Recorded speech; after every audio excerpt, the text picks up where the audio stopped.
आज की वीडियो में हम पढ़ेंगे सरकार क्या है। Hello everyone, welcome to Sanix. तो आज हम क्लास 6 पॉलिटी एनसीईआरटी का तीसरा चैप्टर जो कि है सरकार क्या है उसको कंप्लीट करेंगे। तो इस चैप्टर के अंतर्गत हम क्या क्या पढ़ेंगे, इस चैप्टर के अंतर्गत हम क्या क्या सीखेंगे।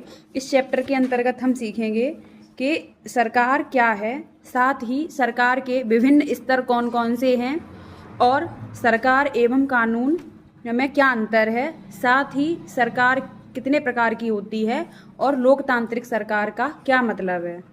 वैसे तो सरकार के बारे में जानने को बहुत कुछ है, आगे आने वाली क्लासेस में हम सरकार को डिटेल में समझेंगे, लेकिन क्लास 6 की जो एनसीईआरटी है उसमें बेसिक्स जानकारी दी गई है और वो आपके फाउंडेशन के लिए बहुत ज़रूरी है। तो पूरी कोशिश करूँगी कि आपको ये सब चीज़ें आसानी से याद हो जाएं और आपके कंसेप्ट क्लियर हो जाएं। और यहाँ पर जो छोटी छोटी डेफिनेशंस एनसीईआरटी में दी गई हैं, इनका उपयोग आप मेंस आंसर राइटिंग में कर सकते हैं, जिससे आपकी आंसर राइटिंग काफ़ी स्ट्रॉन्ग हो जाएगी। अब पढ़ना शुरू करते हैं कि सरकार क्या है। तो जो सरकार है वो लोगों के लिए कई तरीके के कार्य करती है, जैसे कि नियम बनाना, निर्णय लेना, साथ ही जो उसकी सीमा में जो लोग रहते हैं उन पर वह नियम और लागू करवाती है। अब हम जान लेते हैं कि सरकार के विभिन्न स्तर कौन कौन से हैं।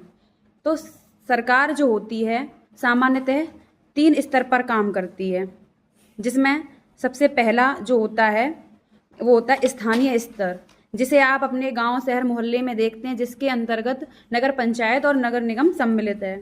उसके बाद राज्य सरकार, और यह राज्य सरकार पूरे राज्य पर नियंत्रण करती है। उसके बाद राष्ट्रीय सरकार जो कि पूरे देश के लिए होती है। तो इस तरीके से हमने सरकार के कितने स्तरों पर बात की, 3 स्तर पर। कौन कौन से? फर्स्ट स्थानीय स्तर, दूसरा राज्य स्तर और तीसरा राष्ट्रीय स्तर। अब हम जान लेते हैं कि सरकार एवं कानून में क्या अंतर है। तो सरकार वो है जो कानून बनाती है, सरकार कानून बनाती है और देश में रहने वाले सभी लोगों को वे कानून मानने होते हैं। तो जो कानून है वो लोग मानने के लिए बाध्य होते हैं। अगर हम उन कानून जो सरकार ने नियम बनाए हैं अगर हम उनका पालन नहीं करेंगे तो सरकार हमें दंड भी दे सकती है। अब हम समझेंगे कि सरकार के प्रकार कितने होते हैं।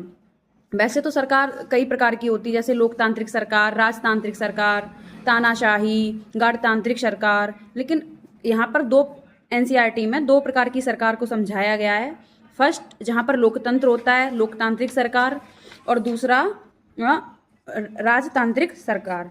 तो सबसे पहले हम जान लेते हैं कि लोकतांत्रिक सरकार क्या होती है। तो लोकतांत्रिक सरकार का सीधा सा मतलब है कि जनता का शासन, और इसके लिए एक डेफिनेशन यूज होती है कि लोगों के द्वारा लोगों पर शासन। तो यहाँ पर क्या होता है, वो लोगों को चुनाव के माध्यम से अपना नेता चुनने की शक्ति होती है। और जो राजतांत्रिक सरकार होती है उसमें जो नियम कानून है वो राजा या रानी बनाते हैं और जनता उन्हीं को मानने के लिए बाध्य होती है। आगे हम जान लेते हैं कि लोकतांत्रिक सरकार क्या होती है। लोकतांत्रिक सरकार को हम क्लास 9th की एनसीईआरटी में बहुत डिटेल में कवर करेंगे, और यहाँ पे कुछ बेसिक बात जान लेते हैं कि लोकतांत्रिक सरकार क्या होती है। तो लोकतांत्रिक सरकार, सबसे पहले तो जो भारत में सरकार है वो लोकतांत्रिक सरकार है। तो इस प्रकार भारत एक लोकतंत्र है। इसकी मुख्य बात क्या होती है कि लोगों के पास अपना नेता चुनने की शक्ति होती है और वो अपनी पसंद से किसी को भी नेता चुन सकते हैं। तो एक तरीके से लोगों का ही शासन होता है और लोकतांत्रिक सरकार जनता के प्रति जवाबदेह भी होती है। अब इस एनसीईआरटी में एक महत्वपूर्ण उद्धरण है जो कि महात्मा गांधी जी का है, और उन्होंने 1931 में यंग इंडिया पत्रिका में लिखा था। उसको हम पढ़ लेते हैं, और ये उद्धरण मेंस आंसर राइटिंग में काफ़ी हेल्पफुल रहेगा। कि मैं यह विचार सहन नहीं कर सकता कि जिस आदमी के पास संपत्ति है वह वोट दे सकता है, लेकिन वह आदमी जिसके पास चरित्र है पर संपत्ति या शिक्षा नहीं, वह वोट नहीं दे सकता, क्योंकि उसने गरीब होने का गुनाह किया है।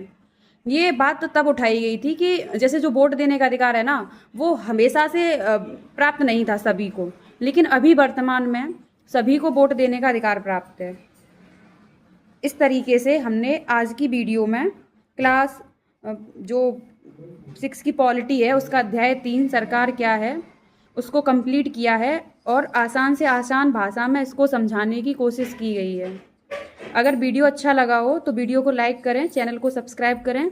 अगली वीडियो में हम चैप्टर 4 पर बात करेंगे। Thank you for watching. जय हिंद।